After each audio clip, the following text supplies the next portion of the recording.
le samedi matin. Mais voilà, je suis sûr qu'il y a aussi d'autres personnes de l'autre côté de l'écran qui sont aussi réveillées ce matin pour écouter notre session et poursuivre ce qu'on a raconté par rapport à l'accompagnement d'entrepreneurs en 2021.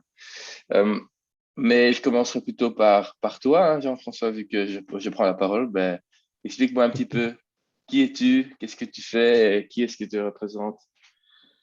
Alors ça, c'est une bonne question. En fait, bon, ben moi, j'ai un parcours initialement assez traditionnel, grosse boîte et autres. Puis je suis passé plutôt dans des PME et puis je me suis passionné de l'entrepreneuriat. Et dans ce parcours-là, j'ai eu l'occasion de créer Réseau Entreprendre à Bruxelles.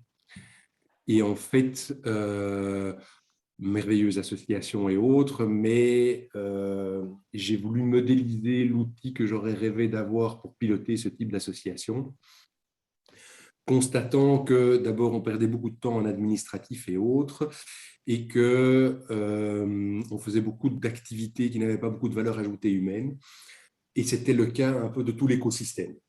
Et voilà, et c'est comme ça qu'aujourd'hui, ça fait une dizaine d'années qu'on développe un logiciel de pilotage des structures d'accompagnement et autres. Et ça, c'est un petit peu, si tu veux, mon parcours et pourquoi je suis aujourd'hui à cette conférence pour parler un peu de la digitalisation des structures d'accompagnement et des outils qui sont utiles pour fluidifier un petit peu le processus et le simplifier.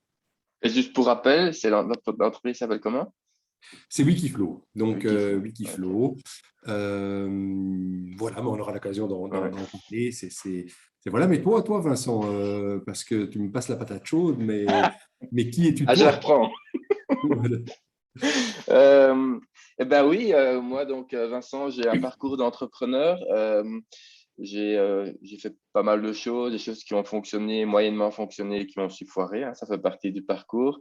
Mais entre autres aussi dans le secteur du vin bio, vin belge. Et aussi depuis longue date actif en tant que coach entrepreneur. Moi, je suis passionné par l'entrepreneuriat et j'accompagne déjà depuis quasi 15 ans les entrepreneurs dans le développement de leur activité, que ce soit en start-up, mais même en développement et d'accélération. Et dans le cadre on va dire, de cette passion et de ces compétences et talents que j'ai, je viens de lancer ensemble avec une collègue Entrepreneurial Coaching Institute, qui en fait est une activité qui existait déjà, qui en fait était euh, hébergée par Wikiflow pendant quelques années, mais que maintenant je reprends pour lui donner plus d'ambition. Et donc, c'est un centre de formation d'excellence pour les coachs entrepreneuriaux. Magnifique. Et alors, petite question peut-être directement, parce que je dirais qu'il y a de plus en plus de coachs. On parle de coach de vie, de coach de beaucoup de choses, en fait. Est-ce que le coaching entrepreneurial est quelque chose de particulier ou de spécifique, ou comment tu définirais ça? Parce que je trouve que c'est un terme qui est souvent un petit peu galvaudé. Mais comment est-ce que tu définirais le coach entrepreneurial, ou en quoi il est différent des autres types de Hmm. coachs? C'est une bonne question, hein. C'est vrai que le rôle du coach, c'était en fait oui, une fonction qui est assez neuve quelque part dans notre monde, plutôt dans le monde, allez, on va dire européen. Aux États-Unis, le coach existe déjà depuis plus de 20 ans, 20-30 ans. C'est plutôt, on va dire, accepté d'avoir quelqu'un qui t'accompagne, c'est ça plutôt le coach, qui t'accompagne à garder le momentum, à te challenger, à te mettre au miroir et à te faire atteindre des objectifs et te surpasser. Euh, et on le voit en effet dans toutes sortes de cadres, que ce soit coach de vie, coach sportif et coach entrepreneurial, répond aussi à cette dynamique-là, c'est d'être accompagnateur, on va dire, euh, buddy de l'entrepreneur pour justement pouvoir atteindre des objectifs que l'entrepreneur ne s'était probablement même pas soi-même réalisé comme étant faisable ou réalisable. Et donc, la différence du coach de vie au coach entrepreneurial, c'est qu'il y a tant cette posture de savoir-être en tant que coach, qu'est-ce qu'on fait pour se pousser des fois à certains moments, qu'est-ce qu'on fait des fois pour questionner, ou là peut-être aussi mettre certains freins à certains moments si ça va trop vite. Donc, il y a cette posture de savoir-être. Et puis alors, il y a quand même aussi des technicités de connaissances techniques.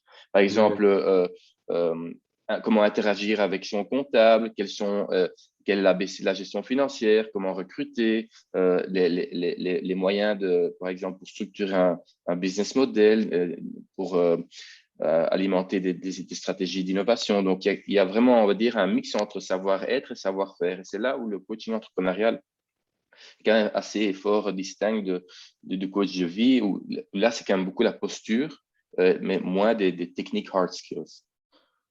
Oui, et puis je suppose que, enfin, justement, il ne faut pas tout mettre dans le même panier. Un coach entrepreneurial, justement, n'est peut-être pas un coach de vie et n'est pas un psychologue.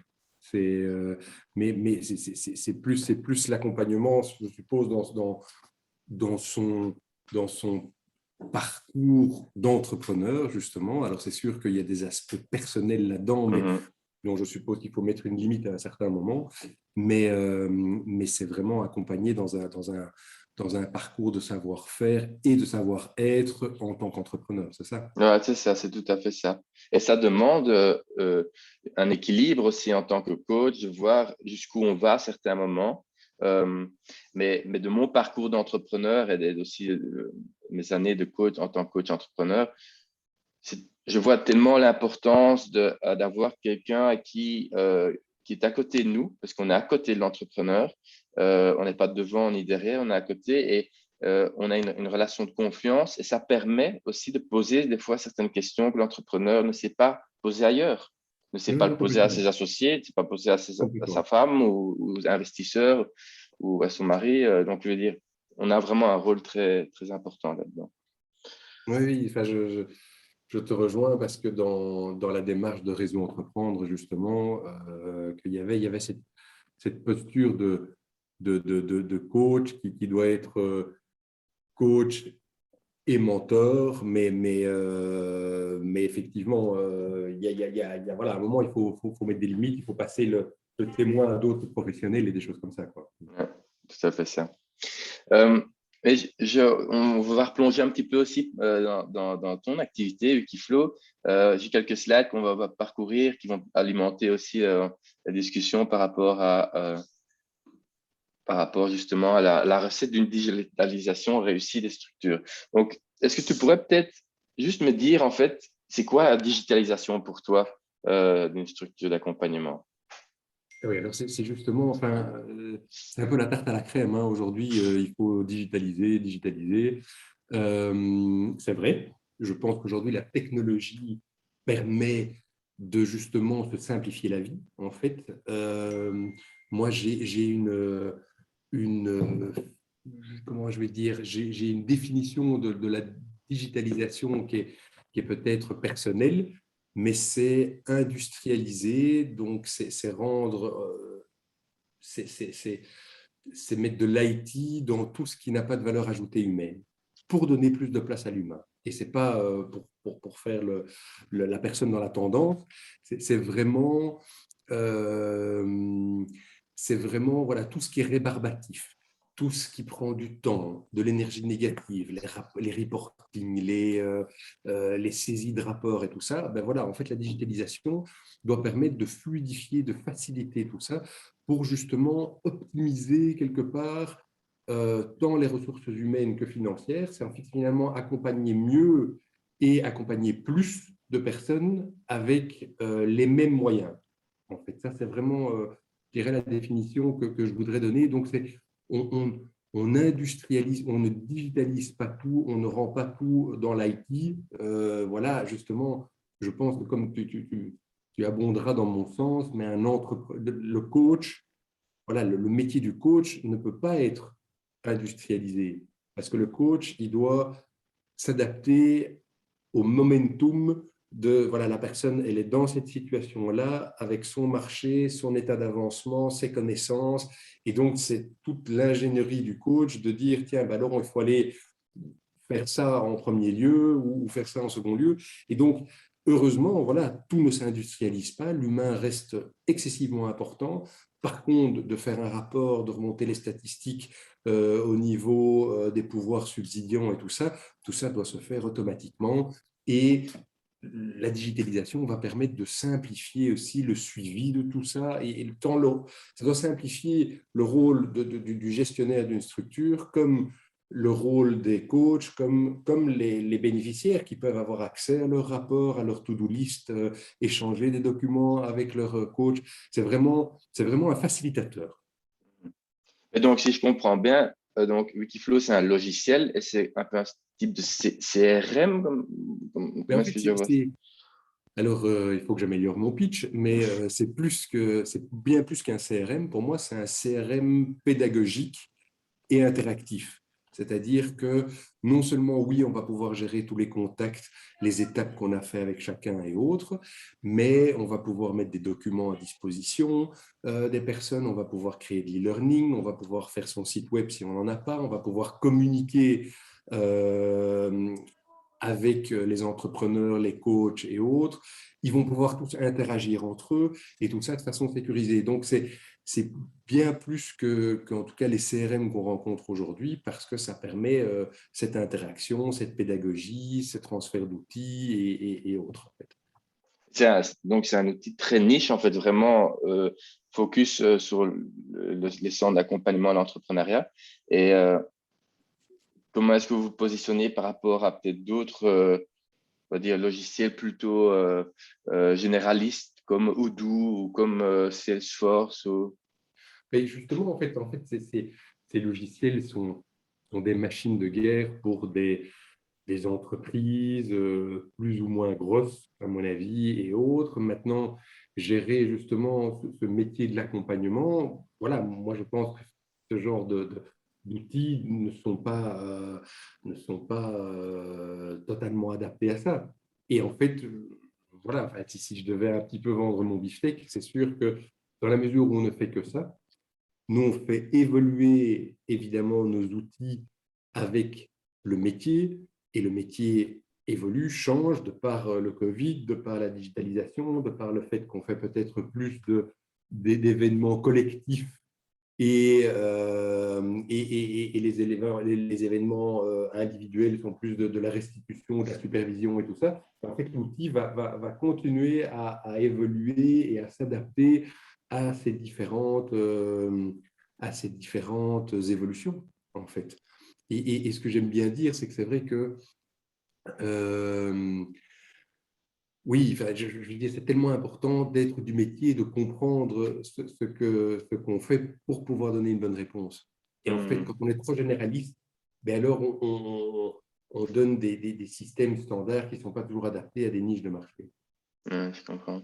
Et quel est tu peux m'expliquer quels sont les types de clients qui utilisent Wikiflow? Alors oui, enfin, en fait, on a un panel assez large, donc ça peut être, on commence même à avoir des coachs indépendants, dont je vous invite d'ailleurs, toi et tes collègues, à utiliser notre système dans votre métier. Enfin, toi, tu le connais bien et je pense que tu l'apprécies effectivement.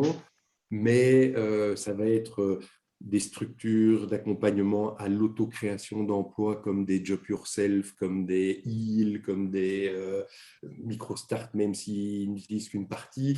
Mais donc, il y a toutes les structures d'accompagnement, il y a les incubateurs, on a beaucoup d'incubateurs, surtout en France. On a des universités qui font des programmes d'accompagnement aussi à l'entrepreneuriat, puisque c'est le thème de cette conférence. On a beaucoup de structures différentes qui vont accompagner les entrepreneurs à réussir leur parcours et qui, durant leur parcours, vont faire appel à une série de gens qui vont faire soit de l'accompagnement individuel, soit de collectif, parce que l'outil peut gérer tout la création d'événements, les invitations, gérer les présences, et tout ça va en fait se matérialiser dans un dossier unique digitalisé et qui va récolter automatiquement tout l'historique de tout ce qu'on aura fait avec cette personne. en fait. Et donc, non seulement on fluidifie tout le flux, mais en plus, tout va se retrouver en un écran dans le dossier de la personne qui va permettre de pouvoir faire des statistiques sur cette personne. Tiens, ben, combien de fois on l'a vu en individuel, combien d'heures on a passé, quelles sont les actions qu'on a générées, à quel événement collectif elle a participé, où elle en est dans son parcours, et donc, qu'est-ce qu'elle a vu comme document, qu'est-ce qu'elle a réalisé comme e-learning. Mais si on peut faire les statistiques sur une personne, on peut faire les statistiques sur une structure, sur des multistructures, pour des groupes qui ont des multi-implantations. Mais moi, je dirais aussi que ce type d'outils, nous ou d'autres, vont en fait capitaliser sur l'historique, c'est-à-dire qu'on a les données et qu'on peut vraiment commencer à en faire de l'analytique intéressant. Et c'est la connaissance, en fait. C'est de dire qu'est-ce qui marche pas. Tiens, on voit que 85% des entrepreneurs qui sont toujours en vie après avoir créé leur entreprise, qui sont toujours en vie après 3 ans, eh bien, on constate que la formation est un élément important. Ben, on peut aller chercher dans tout le système, tous ceux qui n'ont pas de formation, et faire des formations pour ces gens-là. Parce qu'on se dit c'est une clé éventuelle de réussite. Mais donc, il y a énormément de choses qu'on peut faire d'intelligent pour donner des... ça peut être un aide à la décision basée sur des choses réelles, en fait. L'intuition doit rester, mais c'est une bonne combinaison. Et là, tu parles d'intelligence grâce à l'utilisation du logiciel et comment est-ce qu'on peut améliorer nos process en interne. Est-ce que vous faites quelque chose avec ces données chez Wikiflow? Parce que Ah, je sais que c'est souvent une question qui est non, assez touchy. oui, tu fais bien de le préciser, parce que sinon le monde va s'affoler derrière l'écran. En fait, pas du tout. Donc, les données sont totalement propriétaires de nos clients. Mais on a des clients institutionnels qui se disent, tiens, ben c'est vrai, enfin voilà, qui abondent et qui comprennent le message qu'on essaye de passer. Et on peut faire de l'analytique anonyme. Et ce n'est pas nous qui le ferons. Ce serait en accord, évidemment, avec nos clients. Mais c'est de dire, tiens, ben, ces données, est-ce que quelqu'un, même peut-être pas nous, mais pourrait en faire de l'analytique utile et intéressant pour tout le monde et de façon tout à fait anonyme. Mais nous ne prendrons jamais l'initiative de faire quoi que ce soit avec ces données-là parce qu'elles appartiennent 100% aux clients. Et ça, c'est dans les conventions. Et comme on travaille beaucoup avec le public, on est très cadré là-dessus au niveau du RGPD et tout ça. On est tout à fait en accord avec tout ça. C'est évidemment essentiel. Non, tout mon expérience aussi en tant qu'entrepreneur et le besoin, tout ce que tu dis par rapport aux avantages de la digitalisation, j'abonde dans ton sens. Et non, ça fait peur souvent, c'est la digitalisation, parce qu'on commence quelque part et des fois, on ne sait pas très bien où ça va terminer. Des fois, des budgets qui s'allongent et le deadline qui est toujours prolongé. Tu pourrais m'expliquer comment chez Wikiflow vous faites ça et quelles sont les étapes incontournables que vous mettez en place pour mener justement une digitalisation réussie? Oui, écoute, voilà, nous maintenant, ça fait 10 ans qu'on le fait, c'est la 3e version du logiciel. On a implémenté à peu près 200 structures à ce jour. Donc oui, on a une méthodologie qui permet non seulement aux clients de ne pas être trop sollicités, c'est-à-dire que c'est nous qui allons beaucoup travailler on va essayer de bien comprendre son processus et surtout bien comprendre l'objectif de son processus. Parce que la digitalisation, ce n'est pas digitaliser un processus papier qu'on faisait avant. C'est justement, c'est de l'optimiser, c'est d'arriver peut-être aux mêmes objectifs ou à des objectifs, comme je disais, plus importants, mais de la même manière ou différemment, justement, de ce qui se faisait avant pour justement que les choses soient plus rapides, plus fluides, plus agréables. En fait, parce qu'on fait très attention à l'agrément de travail ou de toutes les personnes qui vont utiliser le système, en fait, pour que ce soit chouette de se dire, tiens, ok, je me connecte, je vois Vincent, il en est où, quand est-ce que je l'ai vu la dernière fois, quelles sont les actions, est-ce qu'elles sont faites, pas faites. Ça va être chouette, en fait, parce que j'ai toute l'information accessible de façon très ergonomique. Mais donc, oui, on a toute une série d'étapes et de processus pour que ça se passe de façon fluide, dans les temps et dans le budget qu'on met au départ. Je pense qu'on a, à mes souvenirs, vraiment jamais dépassé un budget d'implémentation qu'on aurait mis au départ. On est très vigilant là-dessus, parce que je détesterais personnellement que ça m'arrive. Mais donc, oui, on va essayer de bien comprendre leur processus, qui intervient à quel moment, euh, quels sont les objectifs, quels sont les livrables, et donc on va modéliser tout ça, et puis on va leur proposer, on dit voilà, est-ce que ça va si on fait ça comme ça, comme ça, comme ça. On travaille souvent avec les équipes, mais voilà, la grosse partie du boulot, c'est quand même nous qui allons la faire, en ayant d'abord compris leur processus, qu'est-ce qu'ils veulent ressortir du système, qui fait quoi. C'est vraiment tout le processus de, par exemple, dans le cadre des entrepreneurs, voilà, je suis un entrepreneur, je viens, comment est-ce que je m'inscris en ligne ou pas, puis j'ai un premier coach individuel, puis je vais participer à un événement. Quelles sont vos étapes, quel est le flux, quel est le chemin de l'entrepreneur, et nous, on va faire en sorte que l'information soit saisie au bon moment, de façon facile, par la bonne personne, et qu'elle soit rendue de façon utile à tous les gens qui nourrissent le système. Donc voilà, notre but, c'est vraiment de fluidifier ça, comme je disais. Et oui, on a toute une série d'étapes incontournables, dont une bonne compréhension du processus et au quoi on va arriver. Et ça, c'est le rôle des clients pour qu'on aille dans le bon sens et qu'on fasse le bon boulot. Et donc, en Mais fait, les vous taux de changement, accompagnez et vous offrez le logiciel, c'est ça.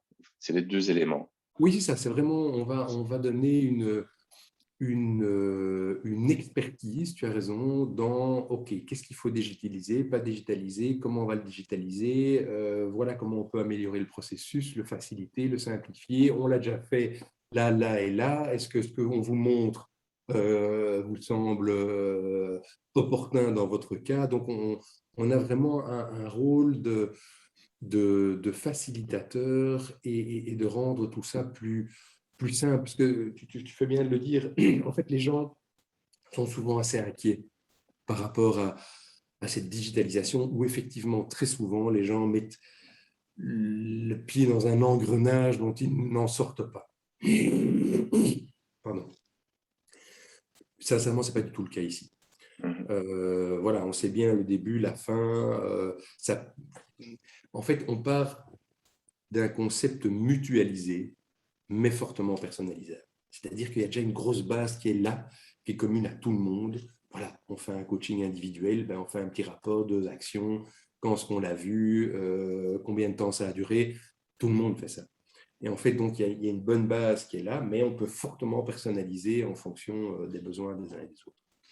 Et Voilà, donc, les pièges clés, en fait, dans ce processus, Jean-François, tu as identifié comme quel point? mais les pièges, il y en a toute une série, et ça, je les listerai. Mais oui, c'est qu'en fait, tu as, tu as donc d'abord, c'est de ne pas bien connaître son processus ou ses objectifs. C'est d'aller chez un fournisseur dont on est totalement captif. C'est-à-dire qu'il n'y a pas d'alternative et autres. J'avais noté des aspects.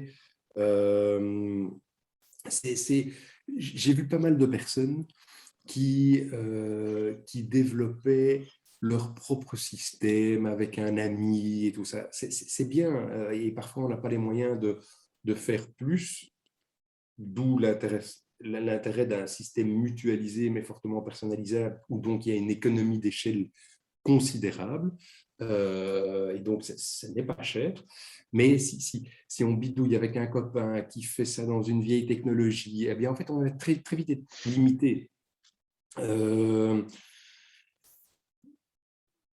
plein de débats sur mon propre hébergement, par exemple. Tiens, je vais mettre ça sur mon serveur parce que aujourd'hui, alors c'est moins un débat aujourd'hui, mais le cloud est plus sécure que de mettre ça chez enfin, c'est ma conception, parce qu'on a vu des gens qui ont perdu toutes leurs données ou qui ne savent plus les récupérer parce que leur informaticien est parti avec le système et fait autre chose et tout ça. Donc, il y a il faut un bon fournisseur éthique qui connaît le métier, qui, si vous arrêtez de travailler avec lui, vous rend toutes vos données, qui est sur des technologies évolutives. Nous, en 9 ans, on a dû redévelopper le système 3 fois. Pourquoi? Parce que les technologies vont très vite et qu'en fait, on se disait, tiens, avec cette technologie, on va être limité dans l'interopérabilité avec d'autres systèmes, dans différentes choses. Donc, OK, hop, on développe. Et comme tout le monde en bénéficie et contribue un petit peu au développement de tout ça, ben, on peut se le permettre. Mais donc, il y a des choses, et alors certainement très bien connaître son processus. Parce que si on industrialise quelque chose qu'on ne comprend pas bien, on ne sait pas très bien le chemin que va prendre l'entrepreneur, ça c'est vite une catastrophe aussi. Parce qu'alors on développe des choses qui sont finalement pas utiles ou pas nécessaires ou qui ne fonctionnent pas dans la vraie vie.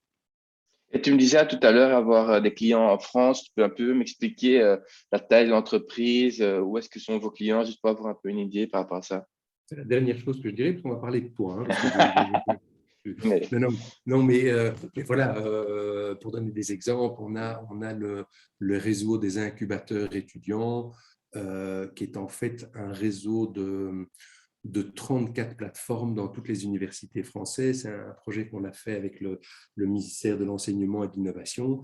Et oui, c'est un de nos très beaux exemples parce que c'est 34 plateformes individuelles, mais mutualisées. Donc, il y a un annuaire de tous les étudiants de France qui sont dans le processus et je peux chercher, tiens, je veux prendre contact avec un étudiant à Paris qui est dans les nouvelles technologies ou à Lyon qui est dans l'alimentaire. Enfin, voilà, et tous ces gens peuvent interagir et tout. Il y a un partage de bonnes pratiques au niveau des méthodologies entre tous les responsables de ces 34 plateformes. Il y a une coordination générale qui remonte les statistiques automatisées des 34 plateformes. Donc, pour le ministère, voilà, chaque structure ne doit plus faire un travail acharné de remonter des statistiques non fiables, difficilement vérifiables et autres. Toute cette mécanique marche magnifiquement. Ils peuvent organiser des événements ou des appels à candidature pour des concours, des choses comme ça dans l'ensemble des plateformes. Donc, c'est vraiment chacun est responsable de sa plateforme, mais il y a un partage, une synergie, une interactivité entre tout le monde, ce qui est assez génial et ça se passe très, très bien. Mais toi, maintenant, je me tais parce que le temps passe.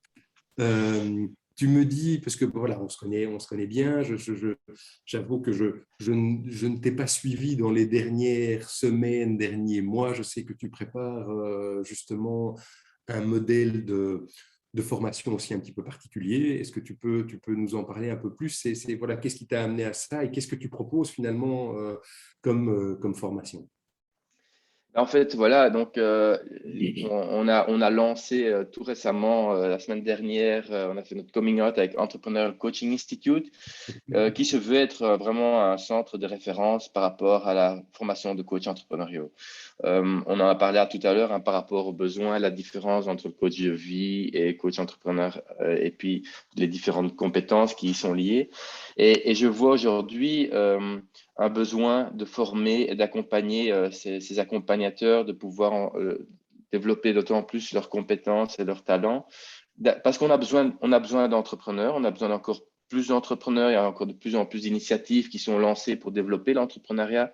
Et moi, je suis convaincu que chaque entrepreneur a droit au meilleur coach. Donc, donc, nous, on veut être là pour justement former ces personnes clés. Aujourd'hui, donc on lance le premier cycle de formation en présentiel pour un public francophone. Donc, ça aura lieu à Bruxelles, ça démarre le 18 novembre. Mais l'idée, c'est de dupliquer ça aussi en néerlandais, en anglais, travailler sur des modèles hybrides, donc présentiels, mais aussi online. et de donner encore plus d'ambition à cette formation, dans le sens où je trouve qu'il y a tellement de sujets intéressants à traiter. Par exemple, des masterclass sur l'entrepreneuriat, l'accompagnement et la diversité, par exemple. Parce que comment est-ce qu'on accompagne un entrepreneur, plutôt masculin, féminin, on va dire, issu de différentes cultures.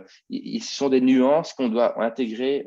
Donc, on doit pouvoir aussi justement être plus fin, je trouve, dans la manière dont on accompagne ces personnes. Mais également des thématiques plus ponctuelles, comme par exemple l'entrepreneuriat et l'économie circulaire et comment accompagner des modèles dans ce sens-là. Donc, j'ai beaucoup d'idées et ensemble avec le secteur, je suis vraiment curieux de voir quels sont les besoins auxquels on va pouvoir répondre et comment est-ce qu'on va pouvoir encore affiner et peaufiner notre offre par rapport à ça. Mais donc, nous, le focus, c'est de vraiment former les entrepreneurs, les coachs entrepreneurs. Ok. Et quand tu dis, donc, vous avez une session qui commence en novembre? Oui, c'est ça. Donc, en fait, Et, oui, dis-moi. oui, oui, et ça, parce que tu parles, vous avez manifestement plein de projets et des nuances sans doute à mettre. Ta formation de novembre, elle consiste en quoi? Est-ce qu'il y a encore des places? Est-ce que tu veux passer le message tant qu'on est devant la caméra pour expliquer un petit peu ton programme et en quoi cette formation est particulière Oui, ou... oui, bien sûr. Alors, je vais prendre justement un prochain slide. Oui, on a encore des places, donc, mais on n'en a plus beaucoup. On n'en a plus que trois. Mais de toute façon, si c'est maintenant, si on clôture ce cycle-là, il y en aura d'autres qui suivront, donc ça ne doit pas être un problème en tant que tel. Donc, c'est un cycle de 5 journées complètes. C'est également une formation certifiante, ça veut dire qu'en fin de cycle, on fait une mise en situation examen pour justement pouvoir avoir une validation de ses compétences et être certifié en tant que coach entrepreneurial. Donc, ce sont 5 journées complètes qui sont composées de 10 ateliers qui sont donnés par des coachs et des experts vraiment en la matière. Donc, on ne travaille pas avec des coachs généralistes pour les thématiques. C'est vraiment quelqu'un qui est un entrepreneur, qui a vraiment une expertise poussée justement dans cette thématique et qui a une approche très, on va dire, interactive, une expertise de formation aussi, puisqu'on peut être très bon, par exemple, dans la gestion financière, mais ne pas être nécessairement bon dans comment transmettre cette information. Oui. Donc voilà, c'est vraiment un panel de formateurs qui ont été sélectionnés justement par rapport à cette compétence combinée. Et là, on le voit sur le slide, donc il y a le coach entrepreneurial, hein, donc c'est quel est le rôle, la limite, les techniques aussi, quels outils on peut utiliser pour justement faire avancer l'entrepreneur et le projet. Puis, alors, tout ce qui est les modèles, et les outils pour développer des business models, pour stimuler l'innovation également. Stratégie de vente, technique de vente. Donc, comment, par exemple, développer une stratégie de vente en B2B, B2C. Donc, ce sont tous ces thématiques sont, on va dire, présentées justement de façon à ce que les coachs entrepreneuriaux qui participent à cette formation peuvent en ressortir des outils, des informations pragmatiques, des exemples, vraiment terre à terre pour pouvoir, après, dans leur travail avec l'accompagnement de l'entrepreneur, mettre ça en place. Alors, par exemple, le système auto de l'entrepreneur, c'est comment est-ce que le coach peut accompagner l'entrepreneur à designer, à créer son système. Donc, ça veut dire avec qui s'associer, qui sont les investisseurs avec qui on veut s'atteler, comment créer un conseil d'administration pour que ce système soit vertueux et puisse nous soutenir en tant qu'entrepreneur. Je disais la gestion financière aussi, la stratégie de vente et le marketing digital, bien évidemment, qui est aujourd'hui un élément clé. Et donc, cette formation est vraiment une formation, on va dire, de base, on va dire des compétences de base pour pouvoir mettre en place ces techniques et tous ces outils en fait dans l'accompagnement, dans le day-to-day des entrepreneurs. Excellent. Et donc, tu dis, vous faites ça par groupe de combien? Oui, alors on décide vraiment d'avoir des groupes assez petits, puisqu'on veut vraiment un transfert de compétences, un transfert d'informations de qualité, donc beaucoup d'interactions, beaucoup de mise en situation. Et alors là, pour ce cycle-là, on clôture à 12 participants.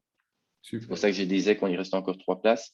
Ouais. Donc, mais on peut imaginer que dans d'autres modèles, peut aussi être possible par la suite avec peut-être des plus grands groupes ou des petits groupes en one-to-one, avoir beaucoup de choses qui peuvent encore évoluer. Chouette. Donc, des tas de perspectives, un beau dynamisme et en fait, oui, enfin, voilà, c'est pas par hasard qu'on est tous les deux là. Je pense qu'il y a, comme on disait, il y a du savoir-être, il y a du savoir-faire, et puis il y a les outils qu'on peut utiliser pour se faciliter la vie, pour interagir, pour tout ça. Et je pense que voilà, une fois de plus, euh, travaillons main dans la main pour fournir aux coachs, aux structures d'accompagnement, ben non seulement des, des connaissances utiles et les bons outils. Et c'est ça qu'il faut, c'est une combinaison de tout ça qui fera que le coach ou la structure ou la multistructure va être très performante et sortir des coachs éthiques bien dans leur peau, efficaces, qui vont créer de l'emploi et un vrai dynamisme de la région. En fait, c'est tout ça, toutes ces petites pierres vont faire que les choses vont vraiment se développer et être plus enthousiaste. En tout cas, c'est moi le sens que je mets en tout cas dans ce que je fais également. Oui, mais c'est tout à fait ça. Et c'est bien que quand tu dis des coachs, on va dire aussi bien dans leur peau, il faut imaginer qu'en tant qu'entrepreneur, tu sais ce que c'est, Jean-François, des moments, on est perdu. On ne sait plus très bien comment, où. Et si on a quelqu'un à côté de nous qui nous accompagne, pas nécessairement avec de la malveillance, hein, avec beaucoup de bienveillance, mais qui est drivé, par exemple, par certaines choses qui n'appartiennent peut-être pas à l'entrepreneur. On peut guider l'entrepreneur dans des directions qui ne correspondent pas à l'entrepreneur.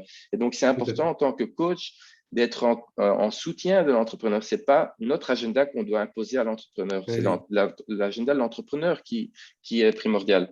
Et donc, ça, c'est super important. Et le monde a besoin d'entrepreneurs, d'autant plus d'entrepreneurs bien dans leur peau aussi, engagés en phase avec leurs valeurs et dans leur plein potentiel. Et c'est ça le rôle aussi du coach, de pouvoir faire sortir ce plein potentiel et de des fois pouvoir dire, désolé, mais ce que tu me dis là, moi, je ne vois pas bien, ça ne résonne pas avec les valeurs que tu m'as citées la dernière fois, par exemple.